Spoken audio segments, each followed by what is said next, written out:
చంద్రబాబు నాయుడు గారు, ముఖ్యమంత్రి గారు, ఉప ముఖ్యమంత్రి పవన్ కళ్యాణ్ గారు చెప్పిన హామీ మేరకు ఉచిత ఇసుకను వినియోగదారులకు అందించేటువంటి కార్యక్రమాన్ని మన రాజమహేంద్రవరంలో మన ఎంపీ గారు పురంధేశ్వరి గారు, స్థానిక శాసనసభ్యులు వాసు గారు, కలెక్టర్ గారి సమక్షంలో ప్రారంభించడం ఇది ఒక శుభ పరిణామం. గత ప్రభుత్వం భవన నిర్మాణ కార్మికుల కడుపు కొడితే ఈ ప్రభుత్వం వాళ్ళు కడుపు నింపే విధంగా ఉచిత ఇసుక విధానాన్ని తీసుకురావడం జరిగింది.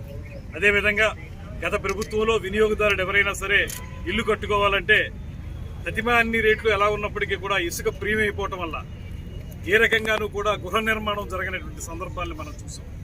సామాన్యుడు ఇల్లు కట్టుకోవాలంటే కూడా ఇబ్బంది కలిగేటువంటి పరిస్థితిని ఆనాడు చూసాం.